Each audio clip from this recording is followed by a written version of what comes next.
Good evening, everyone. This is Cheyenne Stanley And Donovan Stanley. on the Colonial Conversation. And today, we will be discussing the Disney film Pocahontas and its accuracy to true history. So, Donovan, how did you like the movie? Well, the movie did well in the box office. I never truly saw the appeal. I mean, having a budget of $55 million, I believe it should have had a grander appeal. Well, Donovan, I'm afraid it appears you are very wrong about that. The movie earned over 6 times its cost in revenue. That's over $300 million US. Well, say that to the Native American community. People in the American Indian movement have claimed many times that Pocahontas created stereotypical depictions of American Indian lifestyles.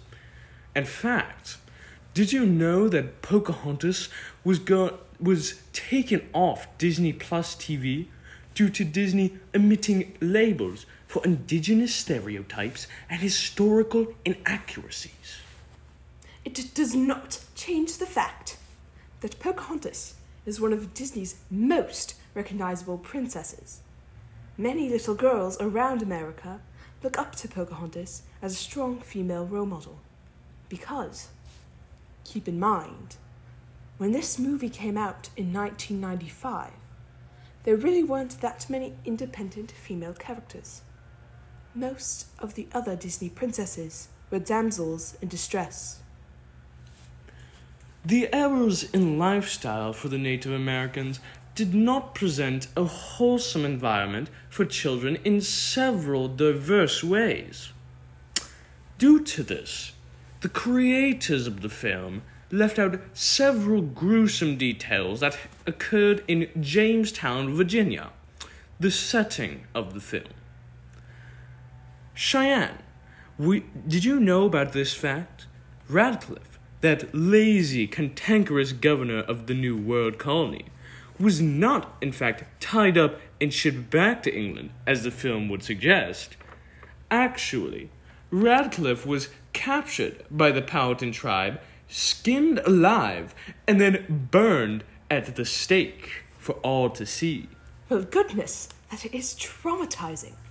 I guess we easily see why the makers of the film took creative liberties with the movie. It would have scared the young viewers. Yes, traumatizing would be the correct word to use for the situation. Past that, what did you think of the cast, Donovan? Personally, I admired Irene Bernard's vocalization of Pocahontas, and his singing voice was pleasant and outstanding. Mel Gibson was the voice for John Smith. It gave his character a courageous and adventurous tone. It was a perfect contrast to the feminine voice of Irene Bedard. In the final drafts of the movie, there was a duet scene with Pocahontas and John Smith. Unfortunately, it was cut from the final movie after a child test audience deemed it too boring to include. That is simply too bad. I have read about that, and the song was written to further the movie flow when John Smith was realizing his feelings for Pocahontas. The children in the test audience simply did not appreciate the song whatsoever. Before we get too far into this discussion, let's catch up the audience that may not have watched the film. The movie, Pocahontas, is a fantastical depiction of the real colonization of Jamestown, Virginia, by European settlers in 1607. When they arrived, the Europeans were depicted destroying the natural landscape and imposing their form of civilization upon the natives. Tension rises, leading to Europeans using weapons that shoot fire, better known as guns, to fight the Native Americans. In retaliation, the natives capture Captain John Smith and prepare to execute him. Pocahontas empathizes with the settlers and protects John Smith. Unsurprisingly for a Disney show, John and Pocahontas are able to make the colonists and natives become friends. Well, I wouldn't say that they became friends. They just weren't trying to kill each other anymore. Don't be too hasty. Did you know that the Powhatan tribe actually welcomed the settlers in 1607 and helped teach them to grow crops and provided them with medicine, which helped them survive their first winter? These events, while based on real happenings in the 1600s, are not completely factual. The clearest of these misinterpretations is that of the relationship between Pocahontas and John Smith. Many people think Pocahontas was married to John Smith, when in reality she was only 10 years old when John Smith came on the scene. Pocahontas did, however, meet up with Smith when she went to England in 1616, which must have been a shock because the Powhatan tribe were told she died on the way back to Britain. Say what? I thought Smith died on the way back to Britain. My bad. Continue. Oh, I see. I thought that part was real, though. You mean Pocahontas did not marry John Smith? That is completely a myth. For the record, there is no data that proves that John Smith was ever married or they had any children. In reality, Pocahontas was married to John Rolfe. They had one child, Thomas Rolfe, but her marriage of 8 years with Rolfe ended in tragedy. Good heavens, what happened? John Rolfe was very wealthy in colonial times, and he traveled to England to show off his princess wife and his crops of tobacco. Pocahontas contracted tuberculosis or pneumonia shortly after she and Rolfe set sail for the return trip to Virginia. Before Rolfe could even leave the river harbor with his ship, Pocahontas died. He left the ship there at Gravesend, where she died at the young age of 21. She was buried there in Gravesend, England. In the movie, Pocahontas was going to be in an arranged marriage with another Native American, whose name was Kocoum. This is true in all accounts, other than Kocoum dying, and that Kocoum was a member of a different tribe. This marriage was arranged by her father for the safety of Pocahontas. The plan failed, and Pocahontas was kidnapped by Englishmen at the age of 15 and married off to John Rolfe. When I watched the film, I could see the scenery in the setting of the Indian villages and the colony itself, where the artist depicted the surrounding environment to include an abundance of trees and rivers. Of course, this did have some historical accuracy. The Powhatan tribe did live in longhouses made from trees, and they grew corn, beans, and squash. The local Indians from the Iroquois and Cherokee tribes called this combination of crops the Three Sisters. The Powhatans grew corn, beans, squash, and pumpkins and sunflowers. Their most important crop, though, was corn. They roasted it, used it to make cornbread, and even ate it raw. The Powhatans cooked food in clay pots over an open fire. One thing that does make sense in the film is the motivations of the Europeans entering America. Their theme song says it all: glory, God, and gold. Well, the Virginia Company surely was an infringement on the native territory. As time went on, even the tobacco grown by John Rolfe caused issues.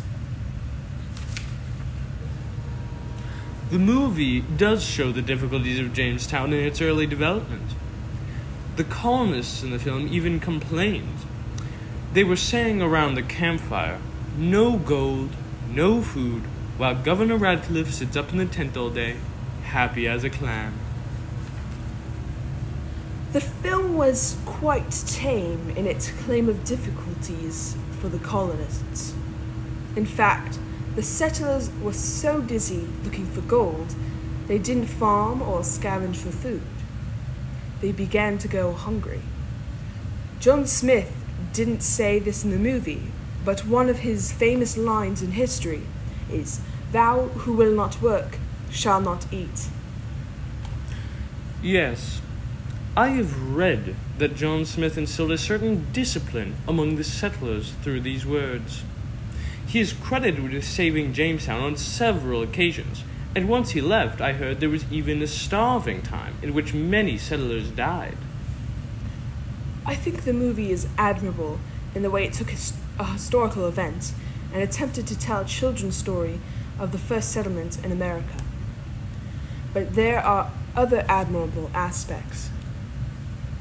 This is one of the last hand-drawn films which gives the Disney princess, Pocahontas, the same feeling as other films in the Disney Golden Era. I would agree with such a statement. Glenn Keane, the head artist of Pocahontas, did an exquisite job in the animation department. I would also commend Eric Goldberg and Mike Gabriel for the fantastic direction of the film. As we've already agreed, it is not easy to turn a historical happening like Powhatan history into a children's film whilst minding cultural stereotypes. I even heard that Keane wanted to ensure that the natives in Pocahontas were made in a more accurate light as compared to their appearances in other Disney films, more specifically Peter Pan. Despite the terrific design of the film, however, there are some areas of film I simply cannot stand. Like what? I hate the part with those cheesy, silly animals. No, the raccoon Miko is my most favorite character. He's by far the greatest character in the film. The obvious filler is simply too boring and has no real weight on the plot at all. Not to mention that god-awful pug, which should not have even been present in the Americas until the 1900s. You would think the talking tree would be enough of an indicator that the movie was not entirely realistic. That scores with me for being the poorest character in the movie. You must agree, however, that there were some excellent scenes in the movie, like the part where the wind picked up and the leaves swirled around Pocahontas and the grandmother willow tree. Certainly. That was one of the particularly good parts of the film. I truly enjoy the scenes that connect the spontaneousness of nature to Pocahontas' character. Some of Pocahontas' lines in the movie also connected her with nature. One of my favorite lines is, "He wants me to be steady like the river, but it's not steady at all." And unfortunately, this is balanced out by some of the cheesier lines in the film. One that Pocahontas said, "I'll always be with you forever."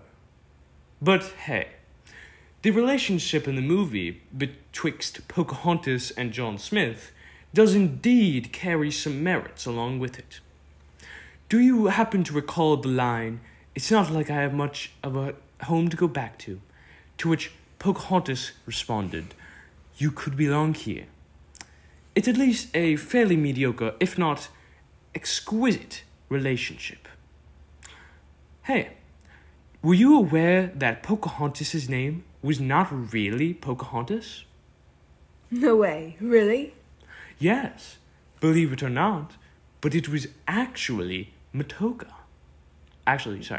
Mataoka.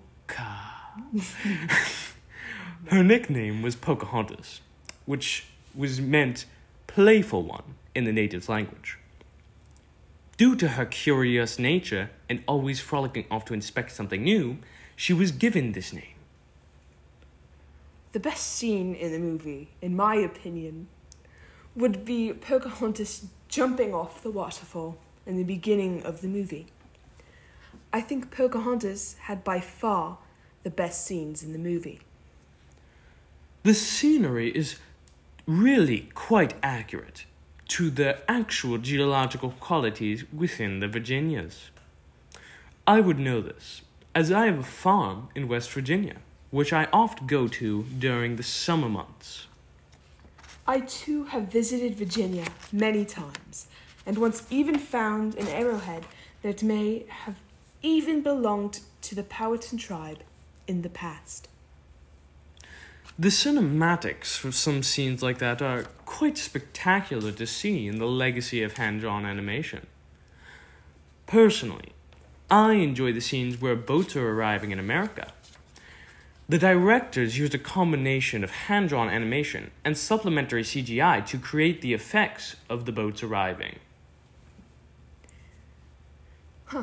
I didn't quite notice that.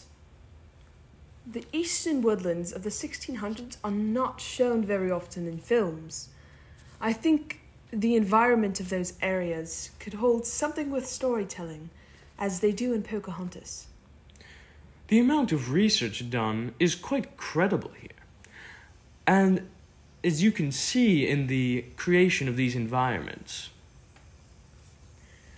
Actually, did you know that one of the directors, Mike Gabriel, got the idea for the film Pocahontas whilst he was looking through a history book containing her image? Mike Gabriel did not know how to draw Pocahontas, so he took a picture of Tiger Lily, a character from Peter Pan, and put animals around her to pitch the Pocahontas film idea to Disney. I also learned that the details of the movie Pocahontas were thought up during Thanksgiving weekend. What are your thoughts on Thanksgiving, Donovan? Thanksgiving is a time of celebration of the purest form. Families come together for the sole purpose of eating absolutely tremendous cuisine. My grandmother loved to get us all together for Thanksgiving and give us food while we watched movies that were great to our family. Personally, Thanksgiving is the best holiday, where we spend time with family, eat good food, and have a day to reflect and be grateful for all that you have. I also love the tradition of cooking the turkey with my mum and playing board games after everyone has finished eating. Do you use a turkey baster when you cook that turkey? I am very knowledgeable about turkey basters. Yes, Donovan. I use a turkey baster. Oh, sheesh. I apologize. I also love Thanksgiving because that is the time of year when eggnog is sold. Yes, I too believe the food on Thanksgiving is stupendous. My personal favorite is mashed potatoes. But my favorite holiday would be Halloween, due to the chocolate gained from trick-or-treating. Speaking of food, the Powhatans are shown in the film gathering their plentiful food and sharing it to the Europeans. The Powhatans are also never shown being short on food for themselves. This makes a lot of sense, as gathering in the eastern woodlands would have provided the Powhatans with plenty of food, due to the eastern woodlands containing the most plentiful food source in all of the Americas. The film is still a bit difficult to watch, knowing the future demise of the American Indians largely due to colonial interests. Throughout watching the film, King Philip's War and the Iroquois Confederacy's demise dampens the impact of the colonists' friendship with the natives. Overall, in total, I must agree, Pocahontas was a successful movie. After its release in 1995, it would go on to earn the Academy Award for the Best Original Musical. Reviews of Pocahontas are either stuck between it's a good movie or it has no historical accuracy to very bad. In a critical review, Roger Ebert, a very popular reviewer, wrote that Pocahontas is the best looking of the modern Disney animated features, and one of the more thoughtful. It is about the real issues, even if it treats them with naive idealism. So, Donovan, what do you think we should rate this movie? Personally, I would side with Ebert. I believe the movie is a 3 out of 5.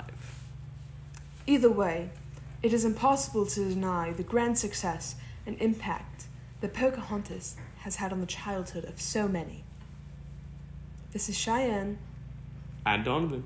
on Colonial Conversations, and we encourage you to dive deep into historical facts and stay curious. Bye-bye.